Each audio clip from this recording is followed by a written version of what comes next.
The gunshot echoed across the prairie, sending a flock of startled birds into the azure sky as Rebecca Thornton clutched her 4-year-old son tighter to her chest. Her heart hammered against her ribs as she pressed herself deeper into the tall grass, praying it would conceal them both from the men who pursued them. The golden strands swayed above her head, creating a natural canopy that shimmered in the relentless Montana sun of 1876. Little Samuel whimpered against her shoulder, his tiny fingers digging into the worn fabric of her dress. "Hush now, my love," she whispered, her lips brushing against his sweat-dampened hair. "We must be quiet as church mice."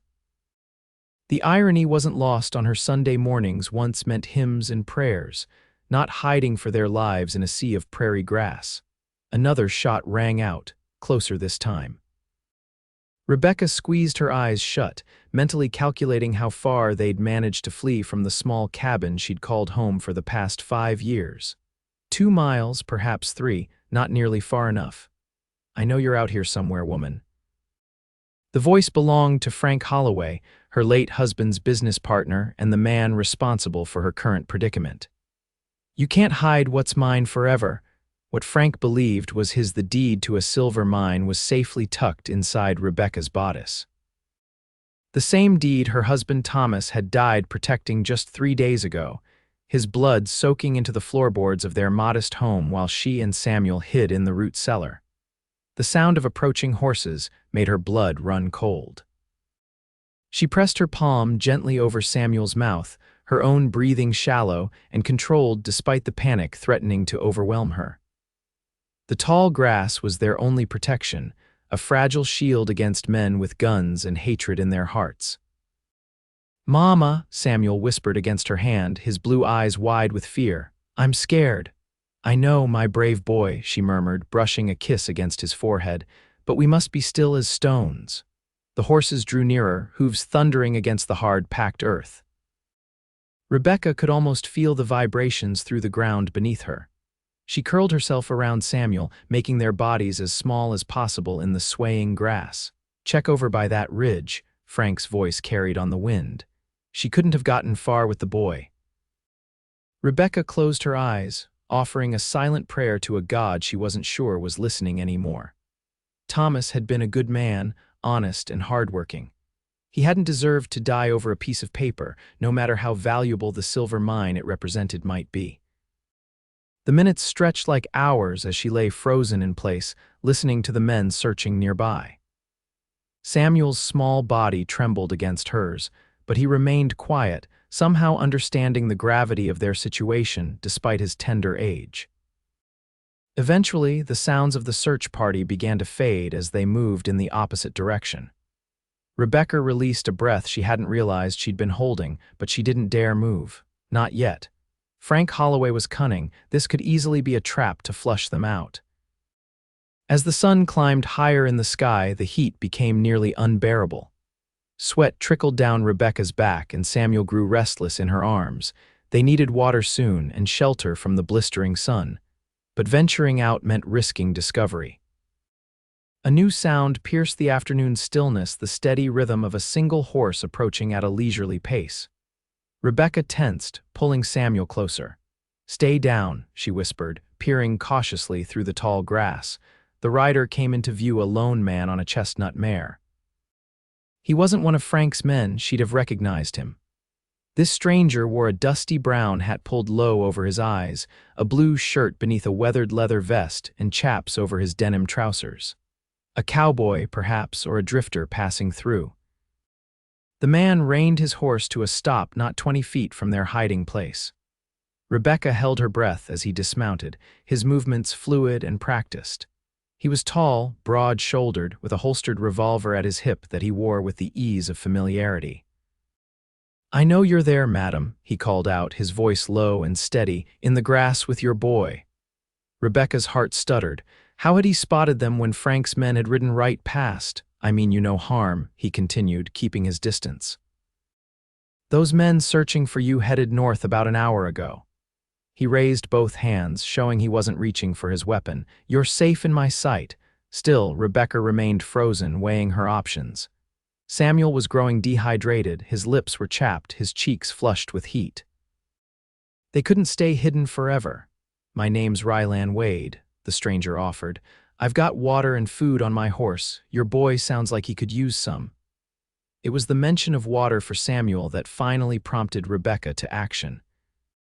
Slowly, cautiously, she rose to her feet, keeping Samuel partially hidden behind her skirts. Her legs trembled from hours of immobility, and she swayed slightly before finding her balance. "How did you know we were here?" she asked, her voice hoarse from thirst and fear. The man, Rylan, nodded toward the grass. "Saw the pattern where you've been lying, different from the way the wind moves it." His eyes, a startling shade of green, assessed her condition. "You're running from those men, the ones shooting earlier." It wasn't a question, but Rebecca nodded anyway. "They killed my husband." Something flashed across his face, anger perhaps, or recognition of a familiar pain. "I'm sorry to hear that, madam." "Rebecca," she said, surprising herself with the offering of her name. "Rebecca Thornton, and this is my son, Samuel." Rylan nodded, approaching his horse to retrieve a canteen. He moved slowly, telegraphing his actions as if aware of how easily he might startle her. "Here," he said, extending the water. "Drink slowly." Rebecca accepted the canteen with trembling hands, taking a small sip before kneeling to help Samuel drink.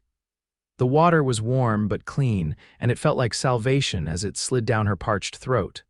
"Thank you," she managed after they'd both had their fill. Rylan glanced at the horizon, his expression thoughtful. "Those men will circle back eventually. You need somewhere safe to rest." He hesitated, then added, "I've got a camp about 2 miles west of here. Nothing fancy, but there's shelter and more water." Rebecca studied him, searching for signs of deception. Thomas had always said she was a good judge of character, but Frank Holloway had fooled them both. Still, there was something in Rylan Wade's steady gaze that inspired trust. "Why would you help us?" she asked, needing to understand his motivation. Rylan's mouth quirked into something not quite a smile. "Let's just say I've got no love for men who hunt women and children." He glanced down at Samuel, who was watching him with wide, curious eyes. "Besides, can't leave you out here to bake in this sun, can I, partner?" Samuel, to Rebecca's surprise, offered a tentative smile in return. "Can you ride?" Rylan asked, turning back to her. Rebecca nodded. She'd grown up on a farm in Illinois before marrying Thomas and moving west. Horseback had been her primary mode of transportation since childhood. "Good," Rylan said, leading his mare closer. "I'll walk alongside. You and the boy take Daisy here." Rebecca hesitated only a moment before accepting his offered hand to help her mount. His palm was calloused but gentle against hers, and he lifted Samuel up to sit in front of her with practiced ease. "Hold on tight now," he instructed the boy, who wrapped his small hands around the saddle horn. As they set off toward Rylan's camp, Rebecca couldn't help but wonder if she'd made the right decision in trusting this stranger. But with Frank Holloway and his men still hunting them, and the vastness of the Montana territory offering few immediate alternatives, she had little choice but to place her faith in the quiet cowboy who had somehow spotted them when others couldn't. The sun was beginning its westward descent when they arrived at Rylan's camp, a small clearing near a creek, sheltered by a grove of cottonwood trees. A simple lean-to had been constructed against a large boulder, with a fire pit nearby and various supplies organized neatly around the space. "It's not much," Rylan said as he helped Rebecca and Samuel dismount, "but it's hidden well enough." Rebecca took in the camp with grateful eyes. After hours in the scorching sun, the shade of the cottonwoods felt like a blessing. "It's perfect," she said sincerely. Rylan nodded, seeming pleased by her approval. "Why don't you two rest a bit? I'll get some food going." Samuel, overcome by exhaustion now that they were relatively safe, curled up on a bedroll Rylan indicated and promptly fell asleep. Rebecca sat beside her son, gently stroking his hair as she watched Rylan move efficiently around the camp, tending to his horse before starting a small fire. "Those men," Rylan said quietly as he worked, keeping his voice low so as not to wake Samuel, "they after something specific or just causing trouble?" Rebecca hesitated, unsure how much to reveal. The deed in her bodice felt suddenly heavy. My husband had property, they want it. Rylan looked up from the fire, his eyes meeting hers across the flames. Must be valuable property for them to hunt you down like this. A silver mine, she admitted after a moment. Thomas discovered it about 6 months ago. He and Frank Holloway were partners, but Frank changed when they found silver, became greedy. Her voice caught. 3 days ago, he came to our cabin demanding the deed. Thomas refused and Frank shot him, just like that. Rylan's expression darkened. And you witnessed this? Rebecca shook her head. Samuel and I were hidden in the root cellar. Thomas insisted we hide when he saw Frank and his men approaching. We heard everything, though. The memory of those terrible moments made her shudder. After they left, we waited until nightfall, then took what supplies we could carry and ran. You're a brave woman, Mrs. Thornton, Rylan said, his voice soft with respect. Rebecca, please, she corrected. And I'm not brave, just desperate to keep my son safe. That's the best kind of bravery there is. Rylan turned his attention back to the small pot he'd placed over the fire. Hope you don't mind rabbit stew, caught a couple this morning. The aroma of the cooking meat made Rebecca's stomach growl audibly, reminding her that it had been nearly a day since they'd eaten anything substantial. It smells wonderful, she said, embarrassed by her body's reaction. A hint of a smile touched Rylan's lips as he stirred the stew. Been on the trail long, just me and Daisy for the past few months, he replied. I was headed to Virginia City when I heard the gunshots and decided to investigate. Are you a lawman? Rebecca asked, noting again the confident way he wore his sidearm. A shadow passed over his face. Used to be deputy sheriff over in Wyoming Territory for a time. He ladled stew into a tin cup and passed it to her. That was a lifetime ago. Rebecca accepted the food gratefully, recognizing that there were depths to Rylan Wade he wasn't ready to share. She could respect that. They were strangers, after all, bound only by circumstance and his unexpected kindness. They ate in companionable silence as the day faded into dusk. Samuel woke just long enough to consume a small portion of stew before drifting back to sleep, the events of the day having thoroughly exhausted him. He's a good boy, Rylan observed, watching Samuel sleep. Quiet for his age. He's always been thoughtful, Rebecca said, her voice warm with maternal pride. Even as a baby, he seemed to take everything in before reacting. Her expression sobered. These past few days have been hard on him. He adored his father. Rylan nodded, his eyes reflecting the firelight. Children are resilient, but they shouldn't have to be. He set his empty cup aside. We should rest. I'll take first watch. You think they'll find us here? Rebecca couldn't keep the fear from her voice. Not likely, Rylan assured her. But in my experience, it's better to be cautious than caught unaware. Rebecca couldn't argue with that logic. She settled beside Samuel on the bedroll, her body aching with fatigue. Despite her exhaustion, she found herself studying Rylan as he moved around the camp, banking the fire and checking his rifle. There was an economy to his movements, a quiet competence that reassured her. Thank you, she said softly, for everything. Rylan glanced over, surprise flickering across his features before he nodded. Get some sleep, Rebecca. Tomorrow we'll figure out what comes next. As she drifted into slumber, Rebecca realized it was the first time since Thomas's death that she'd thought about a next. Perhaps that was something worth being grateful for. The night passed without incident, and Rebecca woke to the smell of coffee brewing over a freshly kindled fire. Rylan sat nearby, whittling a small piece of wood with a pocket knife. The early morning light revealed details she'd missed the previous day, the flecks of gray at his temples despite his relatively young age, perhaps mid-30s. A thin scar that ran along his jawline, the crow's feet at the corners of his eyes that suggested he'd once smiled more often than he did now. Morning, he said, noticing her stirring. Coffee's just about ready. You should have woken me for my turn at watch, she said, carefully extricating herself from Samuel's sleeping form. Rylan shrugged. You needed the rest more than I needed the sleep. He poured coffee into a tin cup and offered it to her. Besides, gave me time to think. Rebecca accepted the coffee, savoring the bitter warmth. About getting you and your boy somewhere safe. He set aside his whittling and met her gaze directly. "Those men won't stop looking, not if there's silver involved." "I know," Rebecca sighed. "I was hoping to reach my sister in Denver. She and her husband have a boarding house there." Rylan considered this. Denver's a fair distance, at least a week's hard travel, longer with the boy. He hesitated.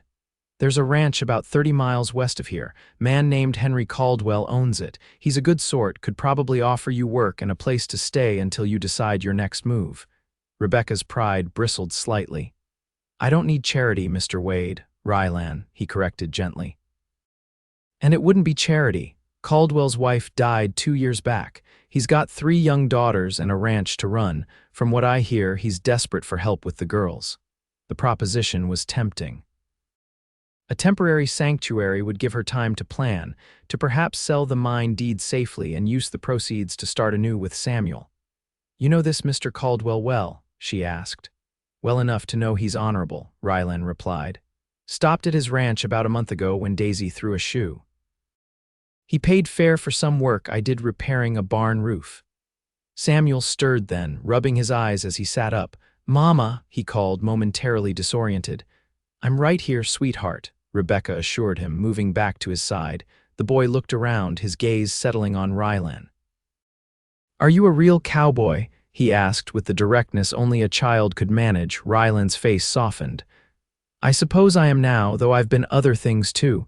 Do you have your own horse?" Samuel's interest was piqued. "That's Daisy over there," Rylan nodded toward his mare, who was grazing nearby. "She's been with me a long time." Samuel's face lit up. "Can I pet her?" Rebecca started to protest they were imposing enough already, but Rylan was already nodding.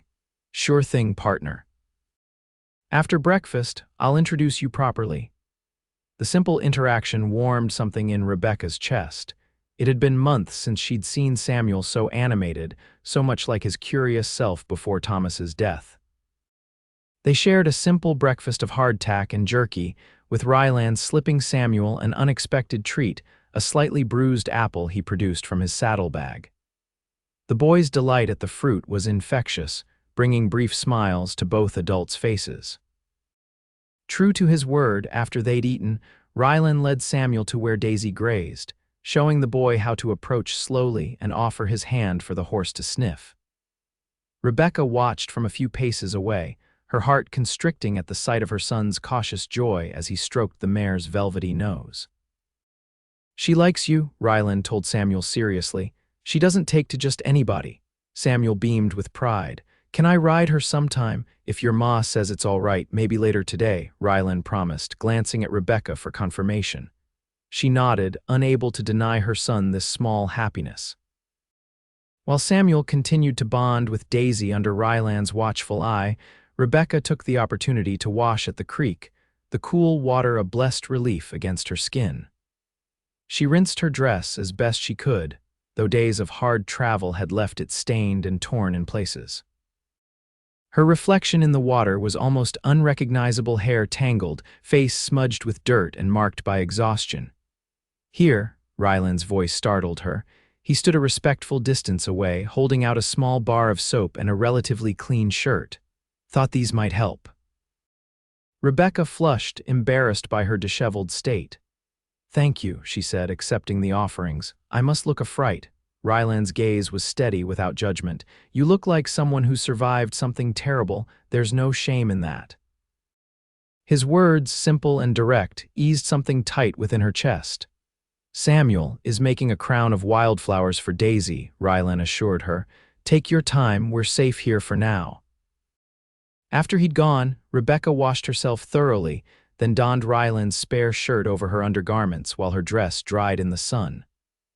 The shirt was enormous on her slender frame, reaching nearly to her knees, but the clean fabric felt like luxury against her skin.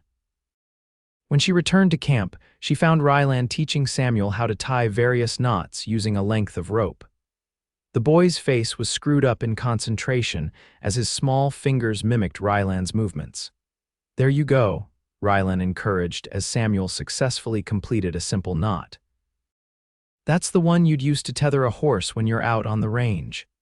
"Like this," Samuel asked, giving the rope a tug to test his work. Exactly right, you're a natural partner. The scene before her, so ordinary, so peaceful, brought tears to Rebecca's eyes. Thomas had been a good father, but the demands of prospecting had often kept him away for days at a time. Seeing Samuel engaged in such a simple, masculine activity highlighted what the boy had lost. Your dress should be dry in an hour or so, Rylan said, noticing her return. If he found anything unusual about her wearing his shirt, he didn't comment on it. I've been thinking about your suggestion, Rebecca said, sitting nearby. About the Caldwell Ranch, Rylan nodded, waiting for her to continue. It sounds like a sensible arrangement, at least temporarily. She twisted her hands in her lap. But I'm concerned about leading Frank and his men there. I wouldn't want to bring trouble to Mr. Caldwell's doorstep. Caldwell's got ranch hands, good men who know how to handle themselves, Rylan assured her. And Frank Holloway strikes me as the type who's brave when he's got numbers on his side. He might think twice about taking on an established ranch. Rebecca considered this. Even so, I'd need to be honest with Mr. Caldwell about our situation. Of course, Rylan agreed. Caldwell's fair-minded. If you explain things, he'll understand the risk and make his own decision. The plan was reasonable, more so than continuing to flee across open territory with a young child and limited supplies. Then I think we should try, she decided. When would we leave? Tomorrow at first light, Rylan suggested. We'll need to be careful, travel mostly at dawn and dusk, stay off the main trails. Rebecca nodded, then hesitated. I've imposed on your kindness enough already, but would you be willing to escort us there? The request cost her pride, but Samuel's safety had to come first. Rylan's expression was unreadable for a moment before he nodded. I was headed that direction anyway, he said, though Rebecca suspected this wasn't entirely true. Thank you, she said simply. The rest of the day passed in quiet preparation. Rylan checked and cleaned his weapons while Rebecca mended Samuel's torn shirt with needle and thread from a small kit in Rylan's saddlebag. The domesticity of the scene struck her as oddly comforting, a pocket of normalcy amidst chaos. As promised, Rylan helped Samuel up onto Daisy for a short ride around the clearing, the boys' delighted laughter lifting Rebecca's spirits. She couldn't remember the last time she'd heard Samuel laugh like that. By evening, they had a simple plan in place. They would break camp before dawn and travel west, keeping to covered routes where possible. Rylan estimated they could reach the Caldwell Ranch in 2 days if they pushed hard. After a supper of beans and the last of the rabbit, Samuel fell asleep quickly, worn out from the day's adventures.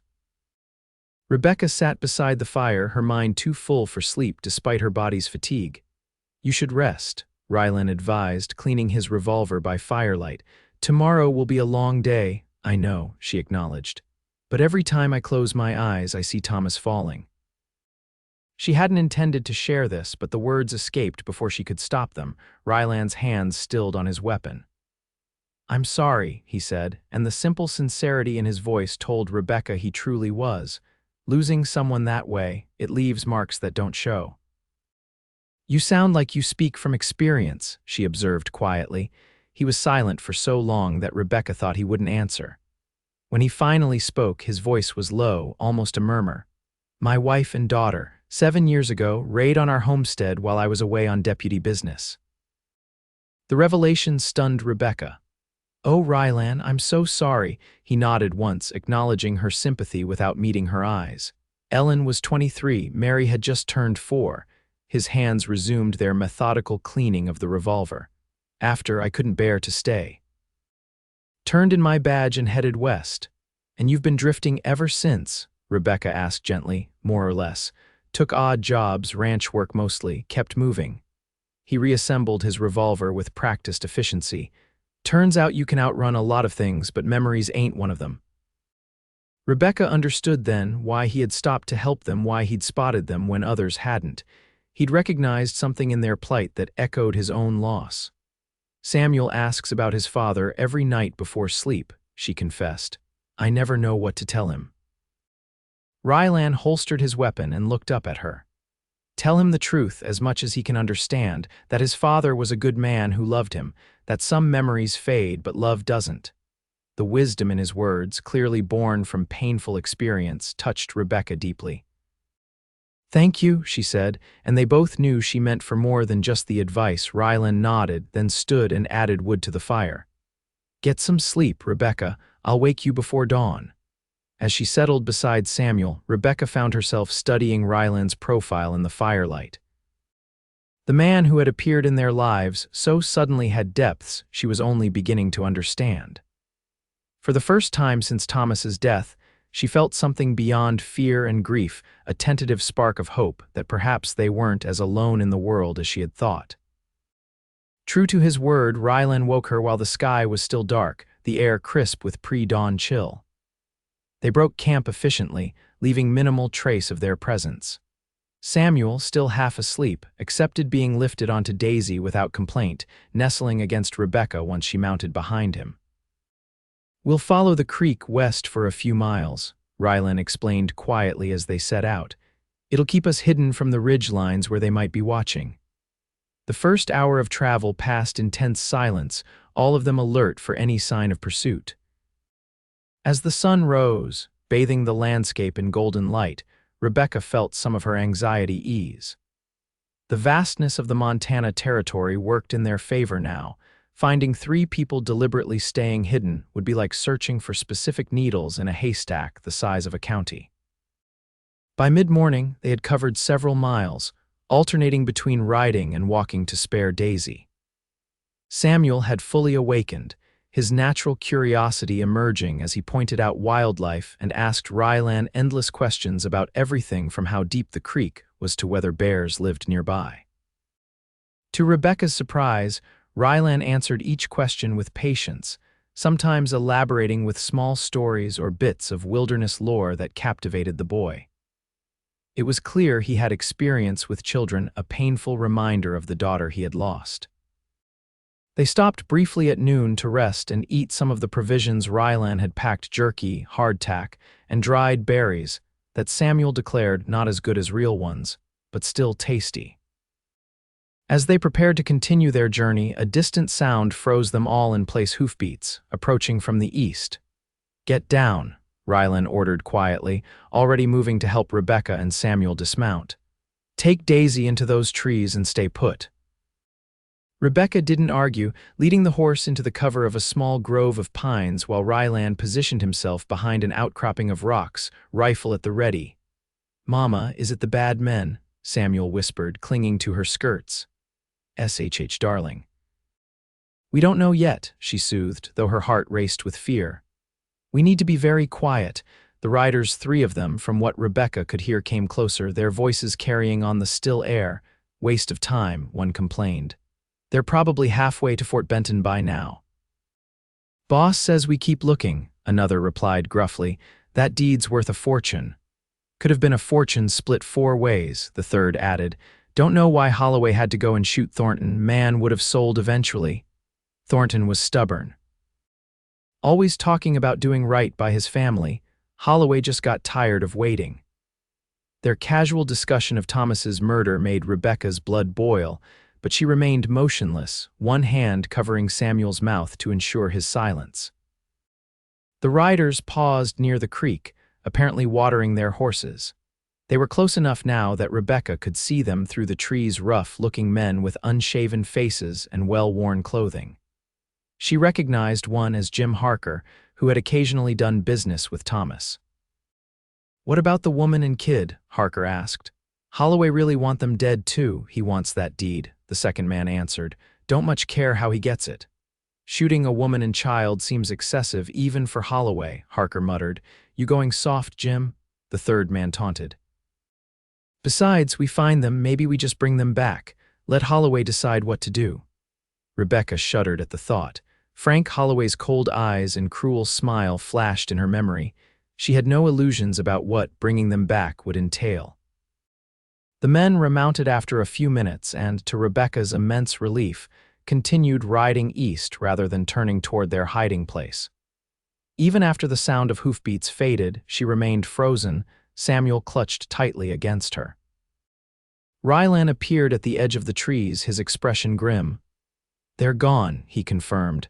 "But they're not giving up the search," Rebecca nodded, her mouth dry with fear. They said Frank wants us dead, I heard. Rylan's jaw tightened. We need to move. They're heading away now, but they could circle back. They resumed their journey with renewed urgency, Rylan leading them on a more circuitous route that took advantage of every bit of available cover. They traveled until well after sunset, stopping only when it became too dark to safely continue. That night they made no fire, eating cold rations and speaking in whispers. Samuel, exhausted from the long day, fell asleep almost immediately, curled against Rebecca's side beneath Rylan's spare blanket. You should try to sleep, Rylan advised as he checked the loads in his revolver. We've still got a fair distance to cover tomorrow. Every time I close my eyes, I see those men, Rebecca admitted. Hear them talking about Thomas as if his life meant nothing. Rylan was quiet for a moment. Men like that, they don't see others as people, just obstacles or tools. He holstered his weapon. But they're the exception, not the rule. Most folks out here are decent enough, just trying to make their way. Is that what you believe? Rebecca asked. After everything you've seen, he considered her question seriously. I have to, he finally said. Otherwise, what's the point of any of it? His simple philosophy touched something in Rebecca. Despite his losses, despite the hardness of the life he'd chosen, Rylan Wade still believed in the fundamental decency of people. It was a choice, she realized, to see the world as inherently hostile or to look for the good despite evidence to the contrary. Thank you, she said softly. He looked at her quizzically. For what? For reminding me that there are still good men in this world. She meant it sincerely, without artifice. Rylan's expression softened slightly, something shifting in his eyes. Get some sleep, Rebecca, he said, his voice gentler than she'd heard it before. I'll keep watch. The following day brought clearer skies and easier terrain as they moved west. Samuel rode in front of Rylan for much of the morning, giving Rebecca a chance to walk unburdened.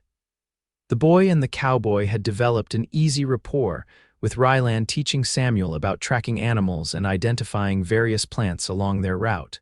See those tracks. Rylan pointed to the ground. That's a jackrabbit. Notice how the back feet land in front of the front ones. Samuel nodded eagerly.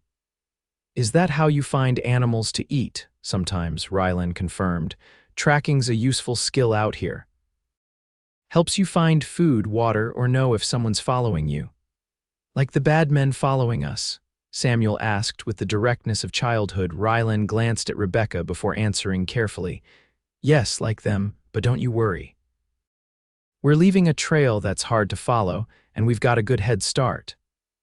By mid-afternoon, the landscape began to change subtly, more rolling hills, stands of trees more frequent. According to Rylan, they were approaching the eastern boundary of the Caldwell Ranch. We should reach the main house by nightfall, he informed Rebecca as they paused to rest. Caldwell runs about 200 head of cattle and employs half a dozen ranch hands. It's a solid operation. Rebecca nodded, trying to imagine what awaited them. Would Henry Caldwell welcome strangers with a dangerous secret? Would his daughters accept a new woman in their home? Most importantly, would Samuel be safe there? You're worried, Rylan observed, reading her expression. Wouldn't you be? She countered. We're about to throw ourselves on the mercy of a stranger, bringing trouble to his doorstep. Caldwell's a fair man, Rylan assured her. Explain your situation honestly, offer fair work in exchange for shelter, and I believe he'll help. Rebecca wished she shared his confidence. Her experiences of the past week had left her wary of placing too much faith in the kindness of others. They continued their journey as the afternoon waned, the shadows lengthening across the landscape. Samuel had grown quiet, the excitement of the morning giving way to fatigue. Look there, Rylan said eventually, pointing to a distant column of smoke rising against the darkening sky. That's the Caldwell place. Rebecca felt a mixture of relief and apprehension at the sight. Their immediate journey was nearly over, but what awaited them remained uncertain.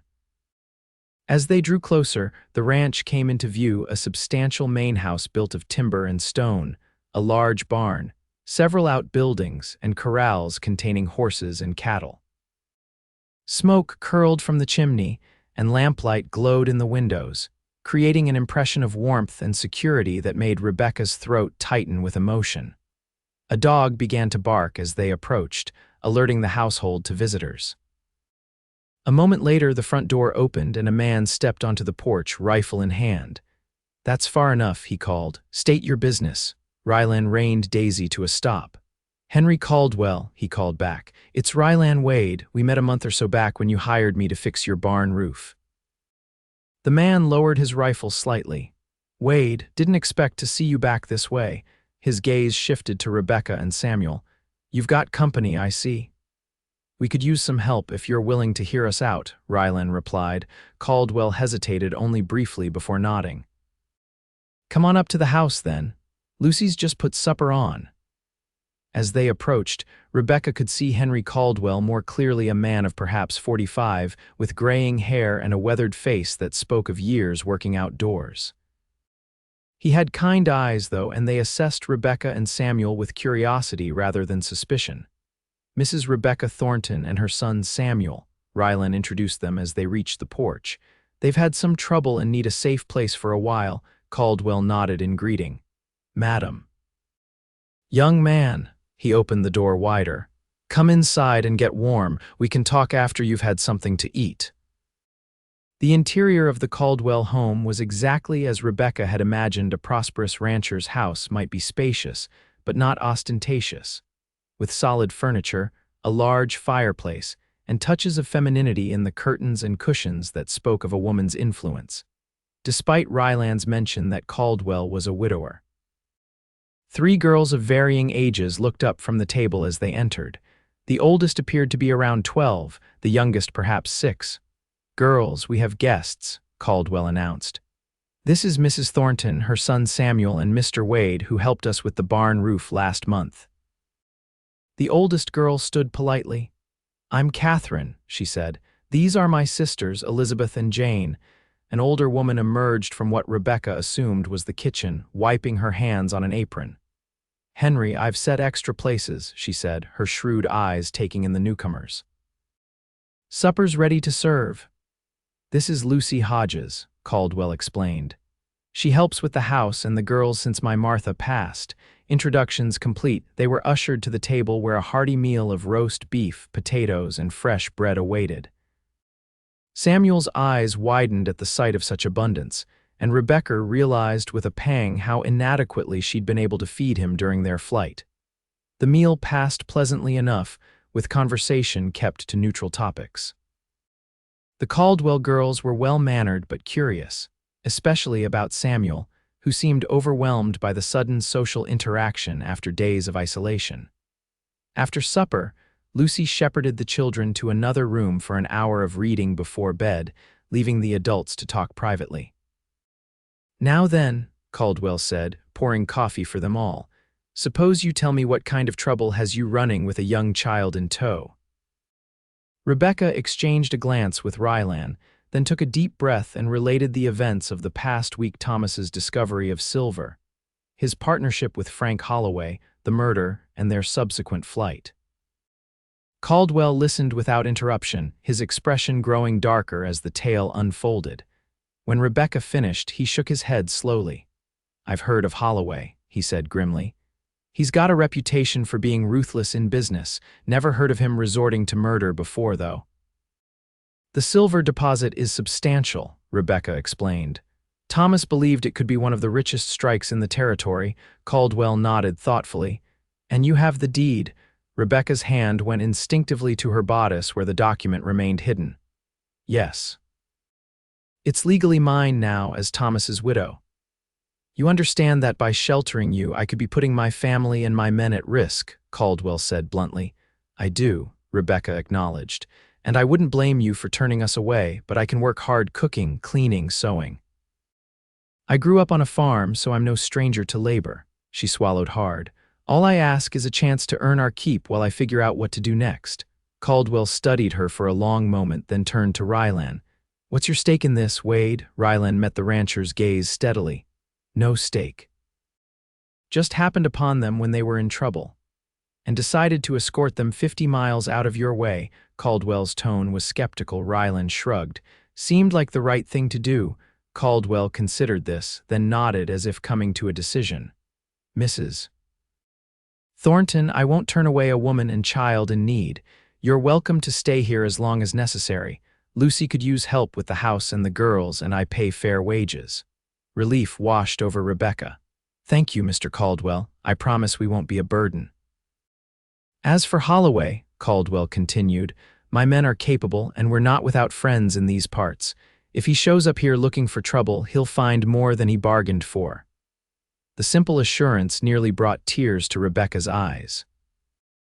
After days of fear and uncertainty, the promise of protection felt like an incredible luxury. Wade, Caldwell turned to Rylan, you're welcome to stay on too if you're looking for work. Always can use another good hand during calving season. Rebecca glanced at Rylan, surprised by the offer and curious about his response. She had assumed he would continue on his way once they reached the ranch. Their brief association concluded. Rylan seemed equally caught off guard. Appreciate the offer, he said after a moment. Might take you up on it, at least for a spell. Later, as Lucy showed Rebecca and Samuel to a small but comfortable bedroom at the back of the house, Rebecca found herself wondering about Rylan's decision to stay. Was it purely for the work offered, or did he feel some ongoing responsibility toward them? The thought that he might remain nearby was unexpectedly comforting. Samuel fell asleep almost instantly in the first real bed they'd encountered since fleeing their cabin. Rebecca sat beside him for a long time, watching his peaceful face in the lamplight and allowing herself, for the first time in days, to believe that they might actually be safe. A soft knock at the door roused her from her thoughts. She opened it to find Rylan standing in the hallway, looking slightly uncomfortable. Just wanted to check that you're settled all right, he said quietly. We are, thank you. Rebecca stepped into the hall, partially closing the door behind her to avoid waking Samuel. The Caldwells are very kind. Rylan nodded. Henry's a good man. His wife's passing hit him hard, but he's done right by his girls. And you? Rebecca asked. Will you really stay on here? He glanced down the hallway before answering. For a while, at least until I'm sure Holloway isn't going to be a problem. The admission that he was staying for their protection touched Rebecca deeply. You've done more than enough already, Rylan. You don't owe us anything further. Maybe not, he agreed, but I'd sleep better knowing you and Samuel are truly safe. He hesitated, then added, besides, it's been a long time since I stayed in one place. Might be good for me. Rebecca studied his face in the dim light of the hallway. There was something different in his expression, a softening around the eyes, perhaps, or a lessening of the guarded quality she'd first noticed. Well, whatever your reasons, I'm glad, she said honestly. Samuel has grown quite attached to you. Something flickered in Rylan's eyes at the mention of Samuel. He's a good boy, smart too. Yes, he is, Rebecca smiled softly. Good night, Rylan, and thank you again for everything, he nodded once. Good night, Rebecca. As she closed the door and returned to Samuel's bedside, Rebecca found herself reflecting on the strange turns her life had taken. A week ago, she had been a prospector's wife with a modest but secure existence. Now she was a widow, running from dangerous men, dependent on the kindness of strangers. And yet, against all odds, she had found allies first in Rylan Wade, a man carrying his own deep wounds and now in the Caldwell family. Perhaps, she thought as sleep finally claimed her, there was still room for hope in this harsh but beautiful land. The next few days brought a gradual adjustment to life at the Caldwell ranch. Rebecca fell easily into helping Lucy with household duties, grateful for the older woman's no-nonsense guidance and quiet acceptance. Samuel, after initial shyness, began to follow the Caldwell girls around, especially 8-year-old Elizabeth, who took it upon herself to show him all the wonders of ranch life. Rylan integrated himself with Caldwell's ranch hands, his experience with cattle evident in how quickly he adapted to the routine. Rebecca saw him primarily at mealtimes, when all the workers gathered in the large kitchen for Lucy's hearty cooking. She noticed how he seemed more relaxed among the men, occasionally even joining in their good-natured banter. On the fourth morning, As Rebecca hung laundry in the yard, she spotted Rylan by the corral, working with a young colt. His movements were patient and gentle, his focus complete as he gradually accustomed the nervous animal to a saddle blanket. Without the constant tension of their flight, she found herself appreciating aspects of him she hadn't noticed before: the quiet competence in his hands, the rare smile that transformed his serious face, the way he always seemed aware of his surroundings even when engaged in a task. "He's good with horses," Lucy commented, appearing beside Rebecca with another basket of wet clothes. "Caldwell's thinking of putting him in charge of breaking the new stock." Rebecca nodded, suddenly self-conscious about her observation. "He seems to have a way with animals, Samuel too." Lucy gave her a knowing look but didn't comment further.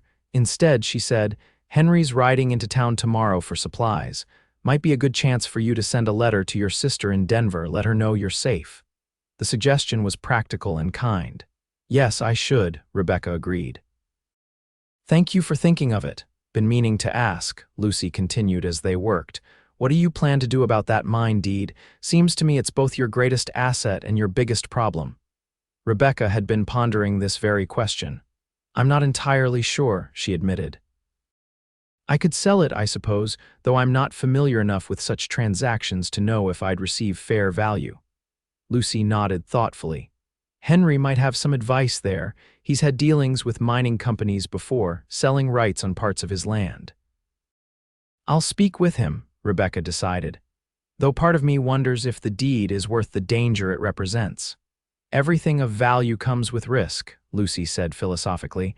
"The question is whether the potential reward justifies it." Their conversation was interrupted by Samuel's excited shout as he ran across the yard, the Caldwell girls following at a more sedate pace. "Mama, Miss Elizabeth showed me a nest of kittens in the barn," he exclaimed, his face flushed with excitement. "They're so small and their eyes aren't even open yet," Rebecca smiled at his enthusiasm. "How wonderful. Did you count how many there are?" "5. Samuel held up his hand, fingers spread wide. "Mr. Rylan said we have to be very careful not to disturb them, or the mother cat might get upset." "Mr. Rylan is absolutely right," Rebecca agreed, exchanging an amused glance with Lucy. "Mama cats are very protective of their babies. Just like human mamas," Elizabeth added wisely, coming to stand beside Samuel. At 8, she was already showing signs of the practical sensibility that seemed to run in the Caldwell family.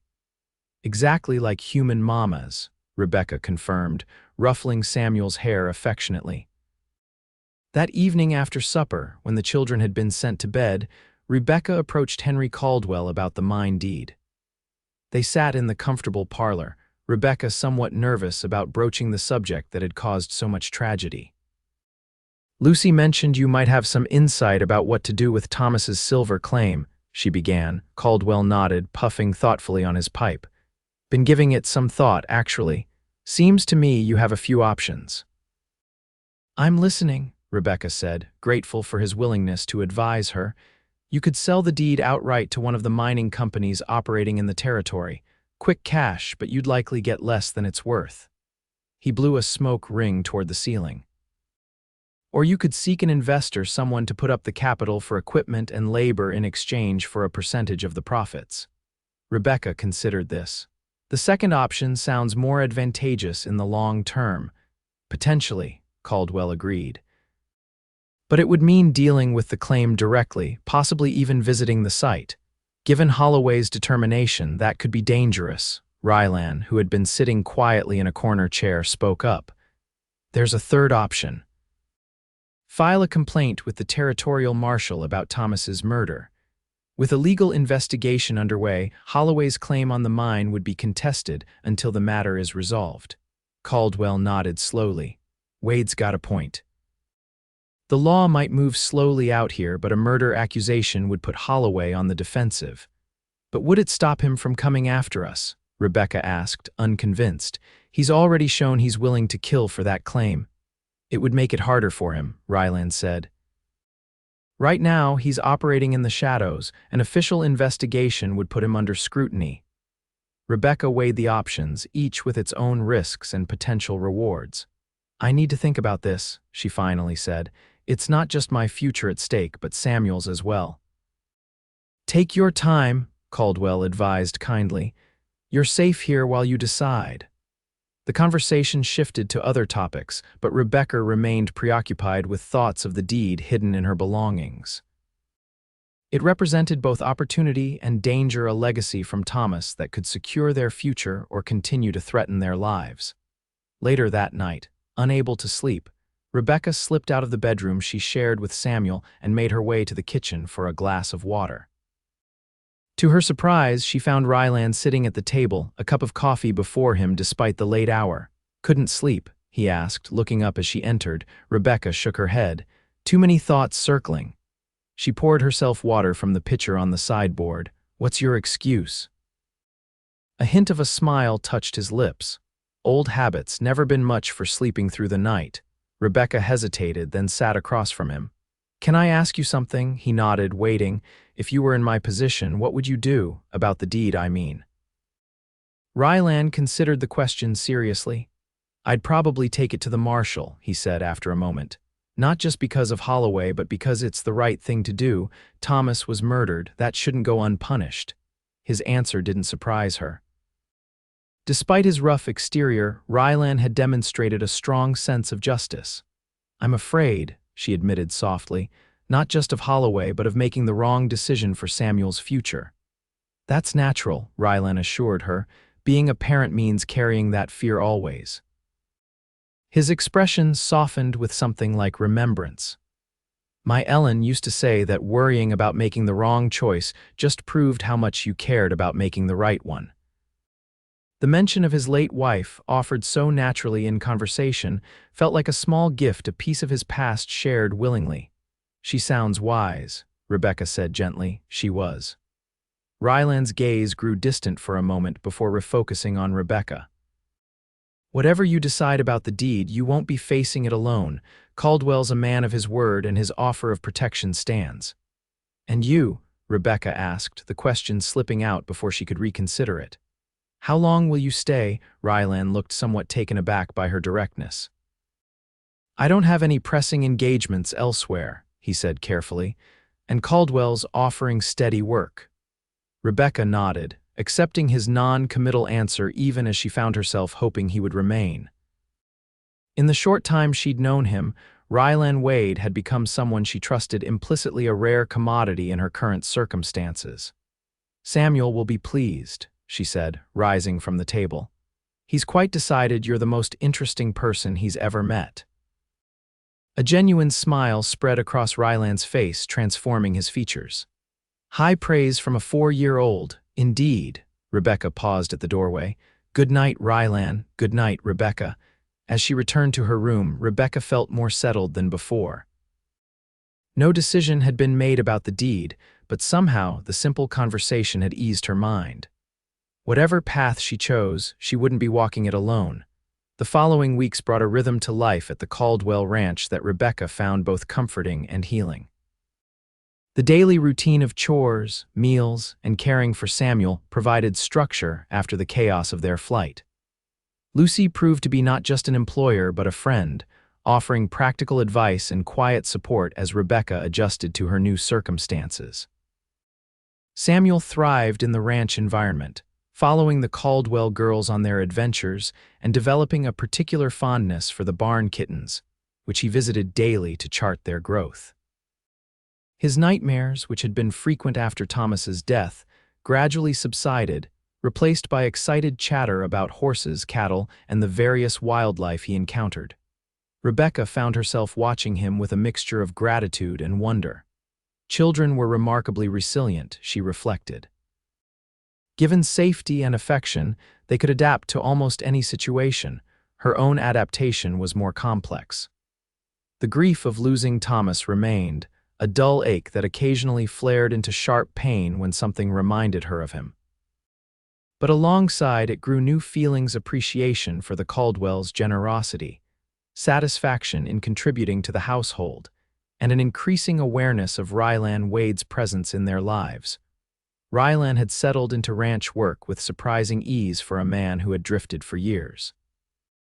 He rarely spoke of his past, but occasionally shared small stories with Samuel, tales of buffalo hunts, mountain trails, and frontier towns that captivated the boy.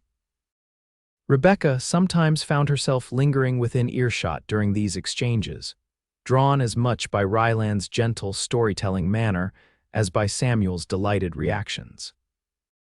One afternoon in late October, as Rebecca sat on the porch mending one of Catherine Caldwell's dresses, she looked up to see Rylan teaching Samuel how to whittle.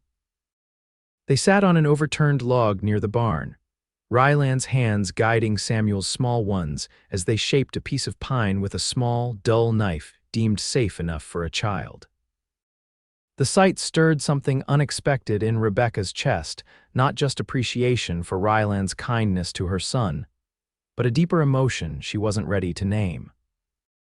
She had noticed similar feelings emerging recently, a quickening of her pulse when Rylan entered a room, a tendency to seek his opinion on matters beyond the immediate crisis of the mine deed, a lingering awareness of his presence even when they weren't directly interacting.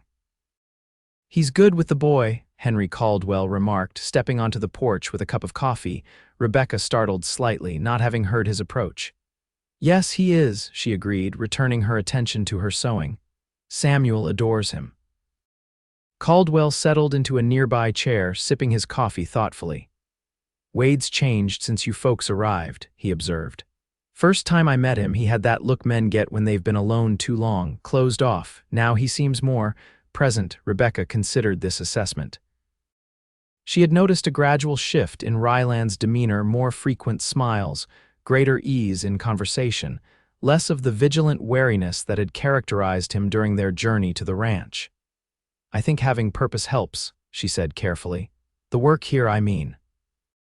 Caldwell's knowing look suggested he wasn't entirely convinced by her explanation, but he didn't press the point. Instead, he said, "Got a letter from the territorial marshal yesterday. He's interested in your statement about Thomas's murder and the silver claim." Rebecca set aside her sewing. After much deliberation, she had decided to pursue legal channels regarding both Thomas's death and the disputed mine. Caldwell had written to the marshal on her behalf, using his standing in the community to ensure the matter received proper attention. "Does he want me to travel to Helena?" she asked, concerned about the prospect of leaving the relative safety of the ranch. "No need," Caldwell assured her. "He's making a circuit through this region next month, says he can stop here to take your statement and examine the deed." Relief washed over Rebecca. "That's wonderful news." "Thank you for arranging it." Caldwell waved off her gratitude. "Just doing what's right. No man should get away with murder, especially not one as unprincipled as Frank Holloway." Their conversation was interrupted by Samuel's excited shout. "Mama, look." He ran toward the porch, clutching something in his hands. "I made a horse." Rebecca examined the rough wooden carving he proudly presented. With considerable imagination, one could indeed discern a horse-like shape in the whittled pine. "It's wonderful, Samuel," she praised, genuinely impressed by his effort. "Your very first carving." "Mr. Rylan showed me how," Samuel explained, beaming. "He says I'm a natural." "High praise indeed," Rebecca smiled, glancing up to find Rylan approaching at a more sedate pace, his expression warm as he watched Samuel's excitement. "He's got steady hands," Rylan commented, stopping at the bottom of the porch steps. "Important quality in a carver." "Or a rancher," Caldwell added with a meaningful look at the boy. "We might make a cattleman of you yet, young Samuel."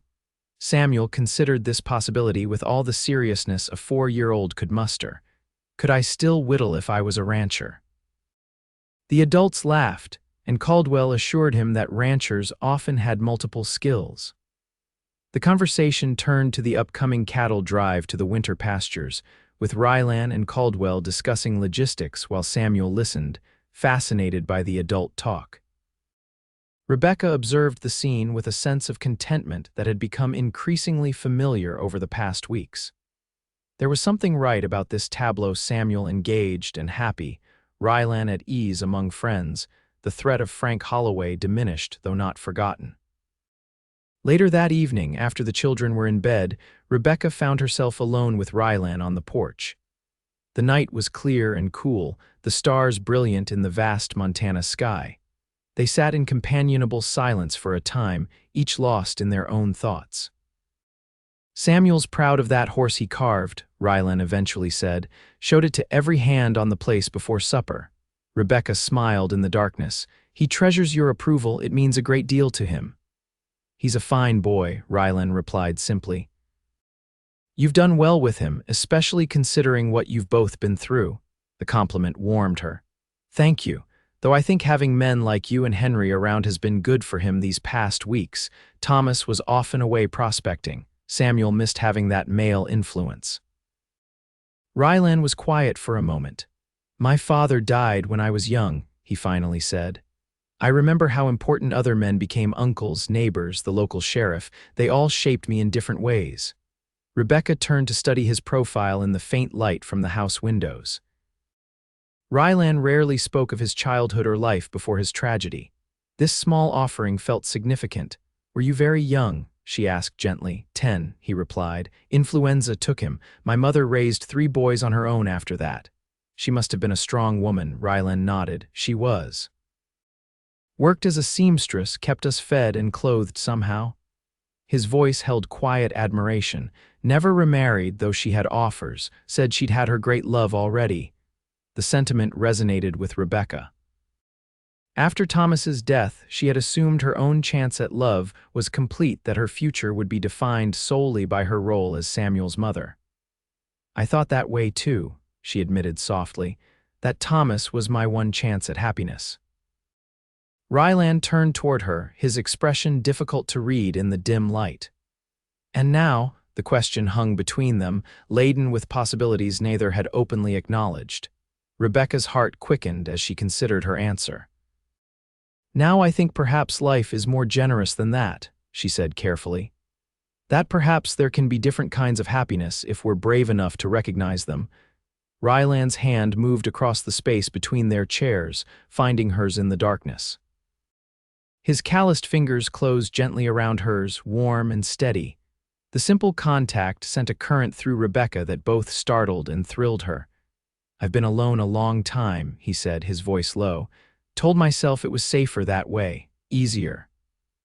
He paused, his thumb brushing lightly across her knuckles.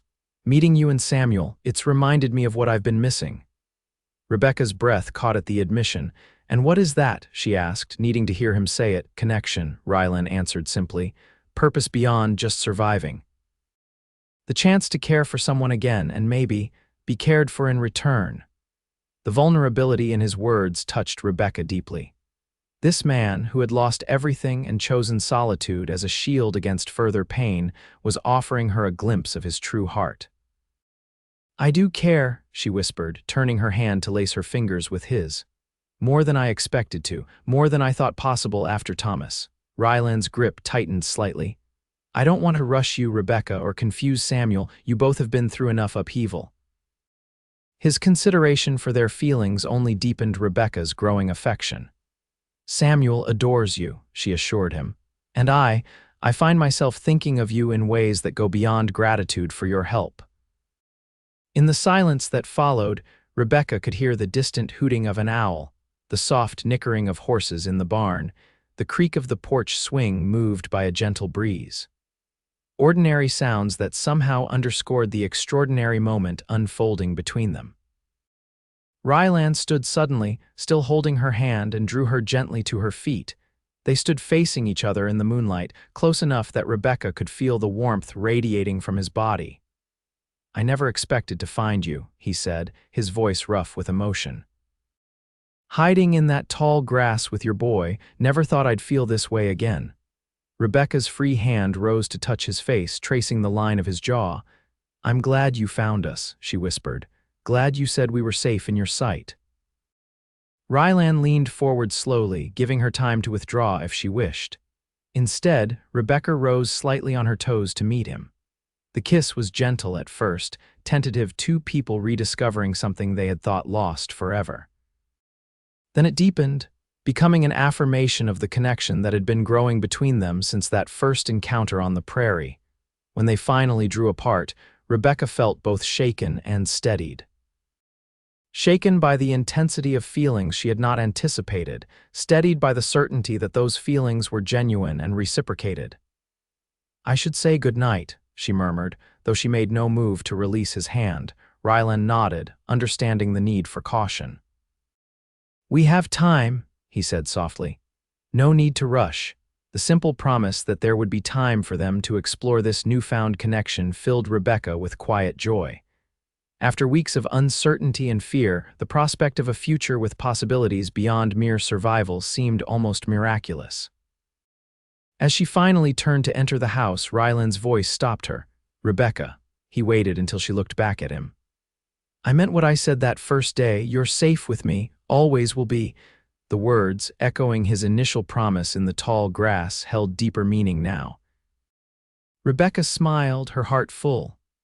"I know," she said simply, and carried that certainty with her as she went inside. The territorial marshal arrived at the Caldwell Ranch in early November, a tall, weathered man named James Porter with shrewd eyes and a reputation for fairness. Rebecca presented her statement about Thomas's murder and produced the silver mine deed, explaining the circumstances in careful detail. "Mrs. Thornton," Marshal Porter said after examining the document, "this appears to be entirely legitimate. Your husband's claim was properly registered, and as his widow, the ownership transfers to you." He looked up, his expression serious. "The accusations against Frank Holloway are grave. I'll need to investigate thoroughly." "I understand," Rebecca said. "I just want justice for Thomas." "And safety for yourself and your boy," the marshal added knowingly. "Don't worry. Holloway won't know I'm looking into him until I'm ready to make an arrest. In the meantime, you're wise to stay here where Caldwell and his men can keep an eye out." The marshal's visit brought a sense of progress to Rebecca's situation. Though resolution might still be months away, the wheels of justice were now in motion. It was one more step toward building a secure future for herself and Samuel. That future had begun to take a definite shape in Rebecca's mind, one that increasingly included Rylan Wade. Since their kiss on the porch, their relationship had developed with careful consideration for Samuel and the complexity of their circumstances. They sought private moments for conversation and occasional tender exchanges, but maintained a respectful distance in front of others, particularly the children. Yet despite their discretion, Rebecca sensed that others had noticed the change between them. Lucy gave her knowing looks when Rylan's name came up in conversation. Henry Caldwell seemed to find reasons for them to work together on various household projects. Even Catherine, at 12 the most observant of the Caldwell children, had casually mentioned how nice it was that Mr. Wade smiles more now. As November progressed, preparations began for Thanksgiving, the first major holiday Rebecca and Samuel would celebrate without Thomas. The approaching occasion brought mixed emotions for Rebecca. While grateful for their safety and new friends, she couldn't help but feel the absence of her husband more keenly as the holiday approached. One evening, as she sat by the fire darning socks while the children played a board game under Lucy's supervision, Rylan joined her, taking the chair beside hers. "You've been quiet today," he observed softly. Rebecca glanced up, touched by his perception. "Just thinking about Thanksgiving," she admitted. "It will be strange without Thomas." Rylan nodded, understanding in his eyes. "The first holiday after is always the hardest," he said. "Makes the absence feel more real somehow." "Yes, exactly," Rebecca set aside her mending. "Does it get easier?" "The special days, I mean." "It changes," Rylan replied thoughtfully. "The sharp pain dulls eventually. You start to remember the good times without the grief overwhelming everything else." He hesitated, then added, "And someday you find yourself making new memories alongside the old ones." His gentle wisdom, born of his own experience with loss, comforted Rebecca. "Thank you," she said softly, "for understanding, for not expecting me to simply forget. Thomas will always be part of you and Samuel," Rylan said, "as he should be." The simple acknowledgement meant more to Rebecca than elaborate reassurances might have. Rylan understood that her growing feelings for him didn't diminish what she had shared with Thomas, that her heart had room for both the memory of her first love and the promise of a new one. Thanksgiving Day dawned clear and cold, with a dusting of early snow that transformed the ranch into a winter wonderland. The house bustled with activity as Lucy directed meal preparations, assisted by Rebecca and the older girls. Samuel and young Jane were tasked with decorating the table, a responsibility they took very seriously, debating the placement of each pine cone and ribbon. The meal itself was a joyous affair, with the ranch hands joining the family at a table extended to accommodate everyone. Henry Caldwell said a grace that included heartfelt thanks for new friends and safe harbors, his kind eyes meeting Rebecca's as he spoke. The abundance of food, roast turkey, venison, multiple vegetable dishes, and Lucy's famous apple pies created an atmosphere of celebration and plenty. As dishes were passed and conversation flowed, Rebecca found herself observing Samuel. He sat between Elizabeth and Rylan, his face animated as he participated in the table talk. There was no trace of the frightened boy who had hidden with her in the tall grass just months ago. Instead, she saw a child thriving in the security and affection that surrounded him. Her gaze shifted to Rylan, who was listening attentively as Samuel explained something with great seriousness. The transformation in him was equally remarkable, the guarded drifter replaced by a man engaged with those around him, his green eyes warm with genuine interest as Samuel spoke. When Rylan glanced up and caught her watching, a smile spread across his face, open and unguarded in a way she rarely saw except when they were alone. The connection between them seemed to intensify across the table, acknowledged but unspoken in the midst of the communal celebration. After the meal, while Lucy supervised the washing up and the children played outside in the light snow, Rebecca found a moment of solitude on the porch. She wrapped a shawl around her shoulders against the chill, watching Samuel and the Caldwell girls attempting to build a snowman with the meager accumulation.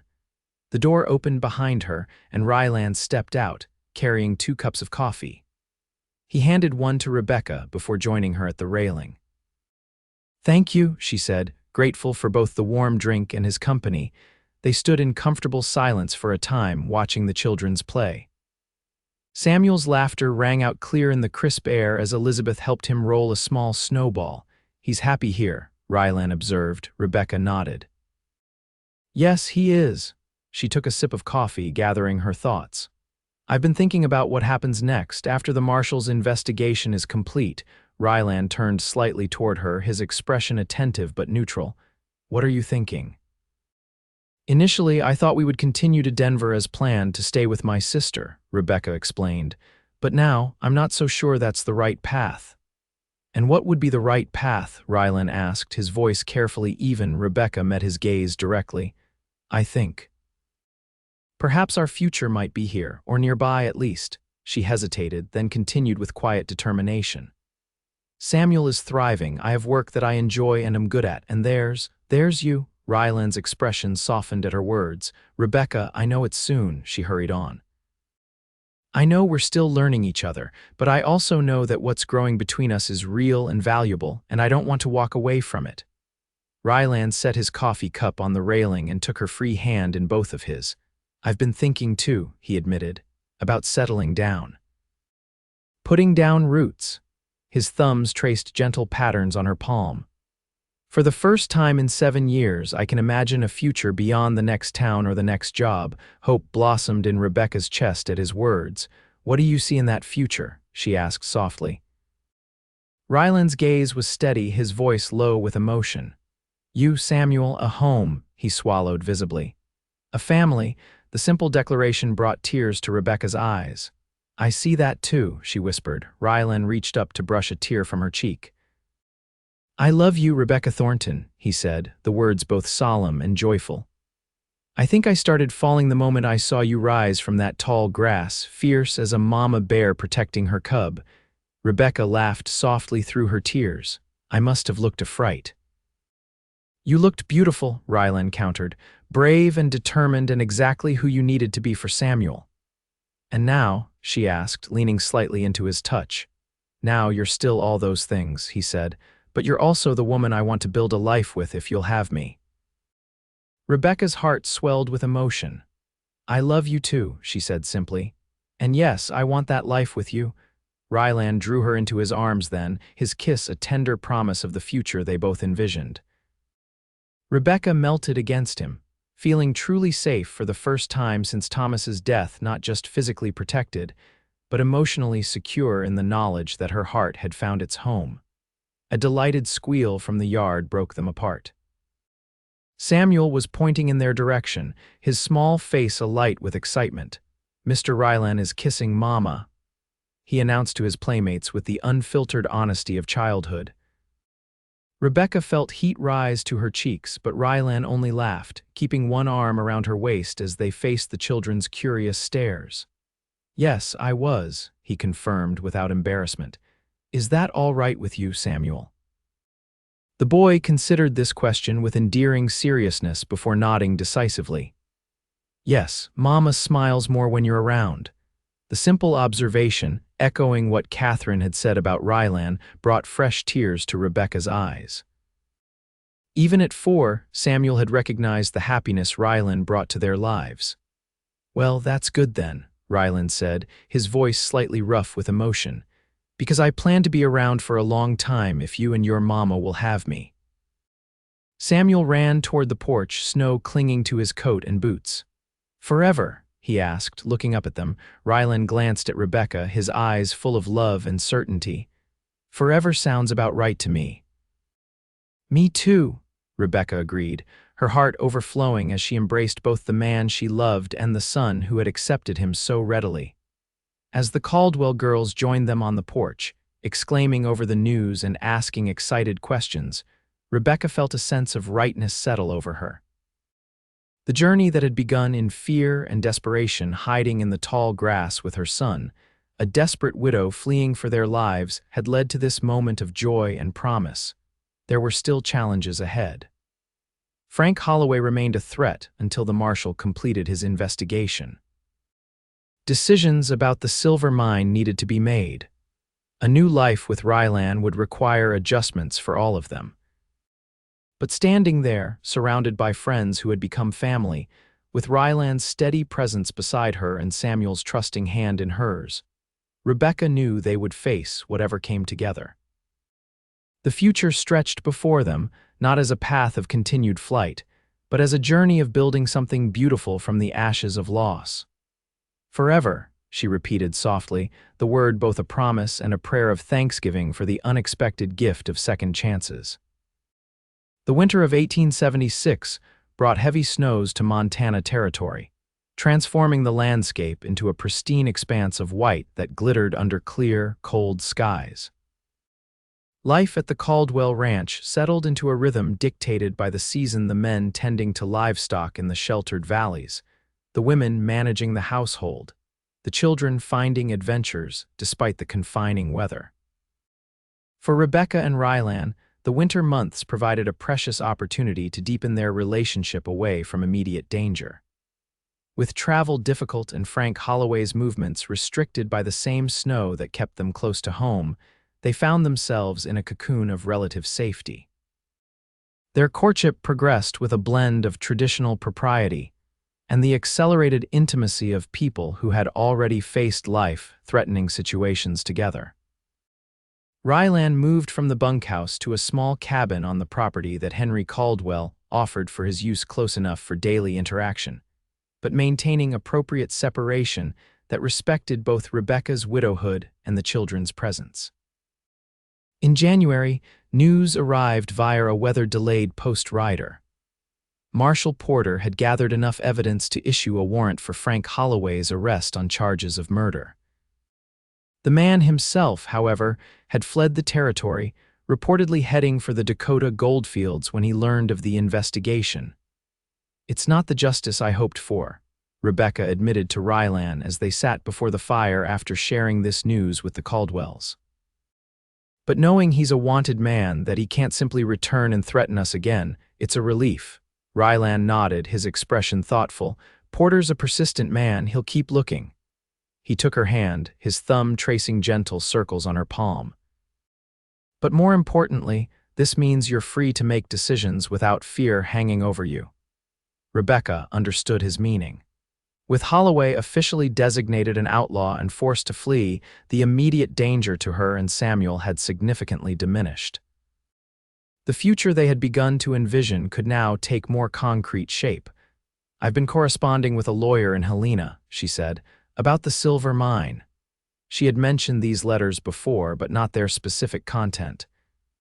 "He believes I have several options for developing the claim without directly involving myself in the mining operations." Rylan listened attentively as she outlined the possibilities: partnerships with established mining companies, hiring a trusted foreman to oversee operations, or even selling partial interest while retaining majority ownership. "What are you leaning toward?" he asked when she finished. Rebecca smiled slightly. "A partnership with the Wilcox Mining Company. They have a reputation for fair dealing, and they're willing to handle all operations in exchange for 40% of the profits." She hesitated, then added, "It would provide a steady income enough to build a future on." Ryland's eyes warmed at her words. "A future that includes a home of our own," he suggested softly. "Yes," Rebecca confirmed, her heart quickening. "There's a property for sale about 10 miles from here, 200 acres with a small house that needs some work but has good water and grazing land." She looked at him hopefully. "I rode out to see it with Henry last week. It reminded me of what you described once when you talked about the place you had before." Ryland's expression showed surprise, followed by deep appreciation for her thoughtfulness. "You remembered that?" "Of course," Rebecca said simply. "It was the first time you really opened up to me, telling me about the homestead you and Ellen had built." She squeezed his hand. "I know it wouldn't be the same, but it doesn't need to be the same," Rylan interrupted gently. "It would be ours, yours, mine, and Samuel's, something new we build together." The conviction in his voice reassured Rebecca that he truly had moved beyond seeing his past as a weight that prevented new happiness. "Then you like the idea of the property, I mean?" "I like everything about it," Rylan affirmed. "Using your silver claim to secure our future, building a home near friends who have become like family, starting fresh in a place that's our own." His eyes held hers steadily.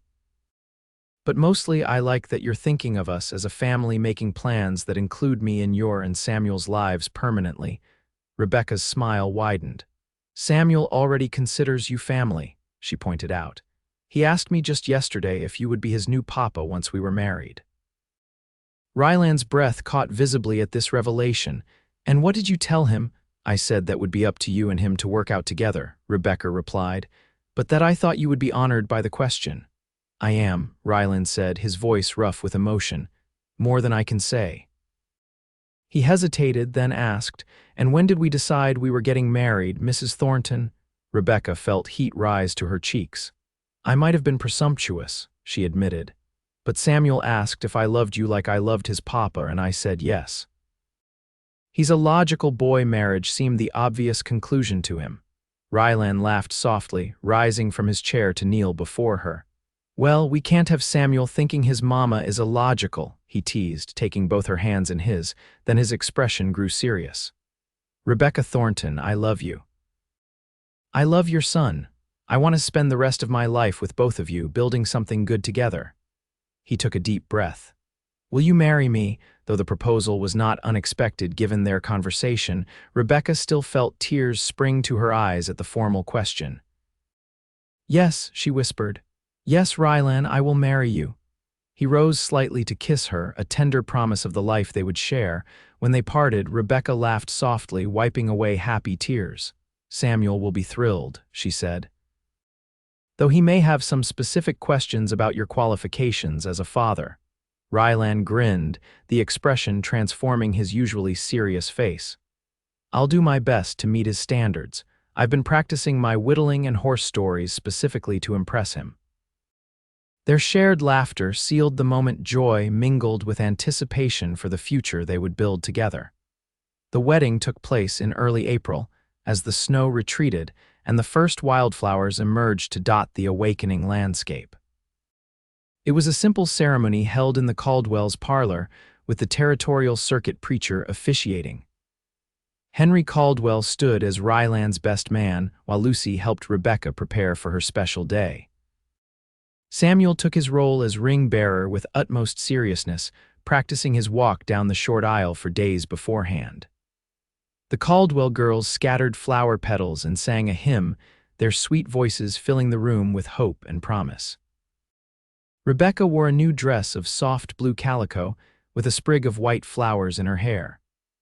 Rylan, looking both nervous and proud in a clean white shirt and new vest, watched her approach with such naked adoration that several of the assembled guests were seen to wipe away tears. The vows were traditional but deeply felt, each word invested with the weight of their journey together from that first meeting in the tall grass to this moment of formal commitment. When the preacher pronounced them husband and wife, Rylan's kiss was both tender and reverent, a promise of the life they would build together. The celebration afterward was joyful but modest, with Lucy's cooking and Henry's best whiskey making it a true frontier feast. Dancing continued into the evening, with Samuel staying awake far past his bedtime to witness every moment of his mother's happiness. The following day, Rebecca, Rylan, and Samuel moved into their new home, the small ranch they had purchased with the first proceeds from the silver mine partnership.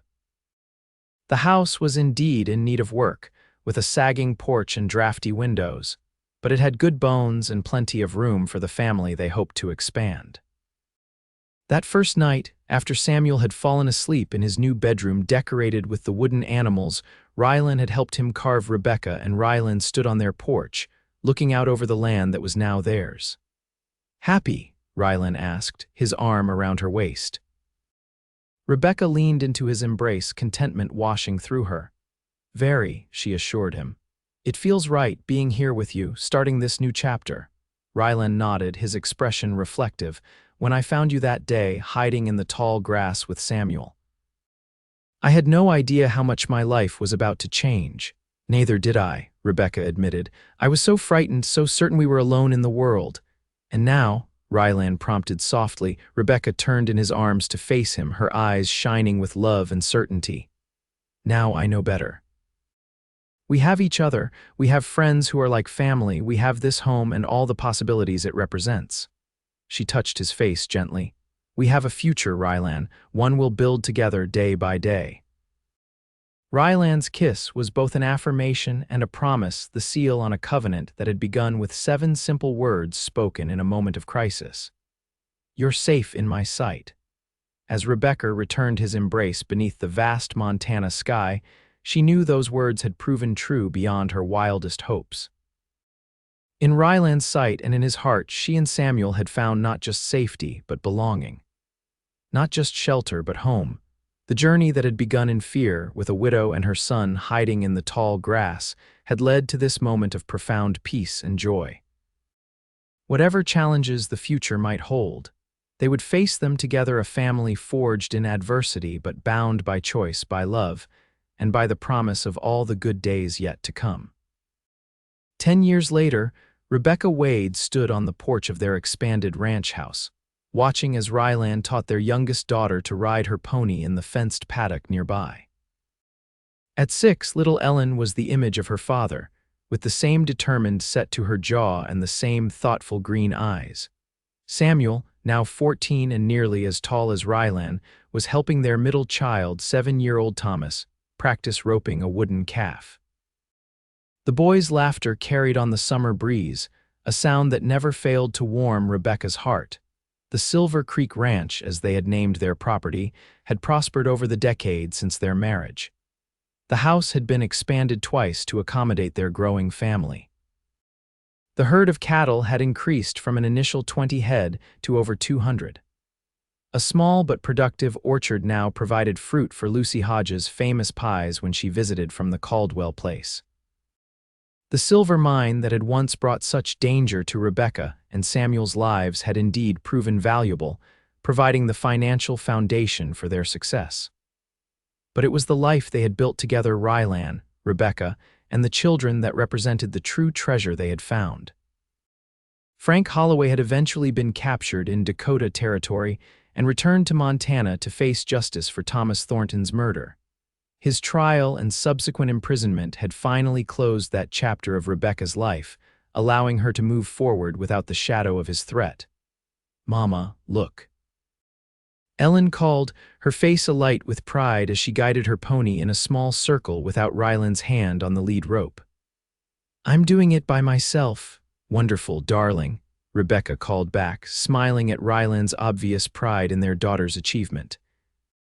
Watching him with their children never failed to fill Rebecca with gratitude. Rylan had embraced fatherhood with the same quiet dedication he brought to everything important, first with Samuel, whom he had legally adopted soon after their marriage, and then with each of their biological children as they arrived. He was patient, firm when necessary, and unfailingly loving. Samuel, in particular, had flourished under Rylan's guidance, growing from the frightened little boy in the tall grass into a confident young man with dreams of attending university in Denver. Though he called Rylan Pa and clearly adored him, Samuel also kept alive the memory of his birth father through stories Rebecca shared and the small wooden box of mementos they had salvaged from their cabin. As Rebecca watched her family, she reflected on the journey that had brought them here. The terror and grief that had marked the beginning of their story had been transformed into something beautiful, not erased or forgotten, but woven into the tapestry of a life rich with love and purpose. Rylan looked up, catching her eye across the yard. Even after a decade together, the connection between them remained strong, a steady flame that had only grown with the passing years. He smiled, that special smile reserved just for her, and Rebecca felt the same flutter in her heart that she had experienced the first time he directed it her way.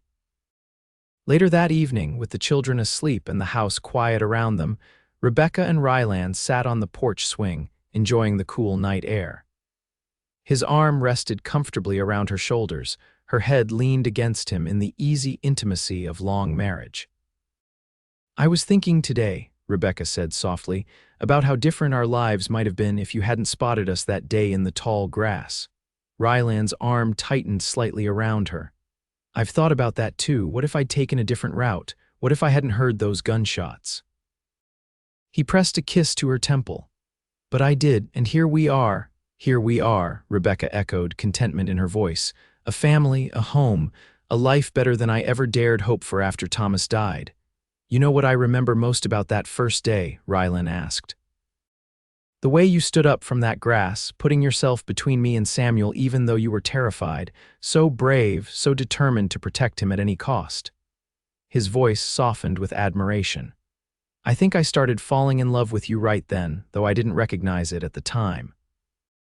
Rebecca smiled at the memory. "And I thought you were either my salvation or my doom," she admitted. This mysterious cowboy appearing out of nowhere, somehow seeing what Frank's men couldn't. "Lucky for all of us, I turned out to be the salvation option," Rylan teased gently. "More than that," Rebecca said, turning to face him in the moonlight. "You became our family, our home." She touched his face, tracing the familiar lines that 10 years had deepened slightly. "Our heart." Rylan captured her hand and pressed a kiss to her palm. "Best decision I ever made, stopping to investigate those gunshots." His eyes, still as green and compelling as the day they met, held hers with warmth and devotion. "I love you, Rebecca Wade, more with each passing year." "And I love you," she whispered back, leaning in to kiss him beneath the vast Montana sky, the same sky that had witnessed their first meeting and now oversaw their continued journey together. As they sat wrapped in each other's arms, the quiet night surrounding them like a blessing, Rebecca reflected on the long, unexpected path that had led to this moment of perfect contentment. From terror to safety, from loss to love, from hiding to belonging, their story had unfolded in ways she could never have imagined when she crouched in the tall grass, desperately trying to protect her son. "You're safe in my sight," Rylan had promised that day, a simple phrase offered to strangers in danger. Neither of them could have known then how completely that promise would be fulfilled, not just in the immediate rescue from Frank Holloway's men, but in the decade of love, family, and home that followed, safe in his sight, safe in his heart, safe in the life they had built together. It was more than enough. It was everything,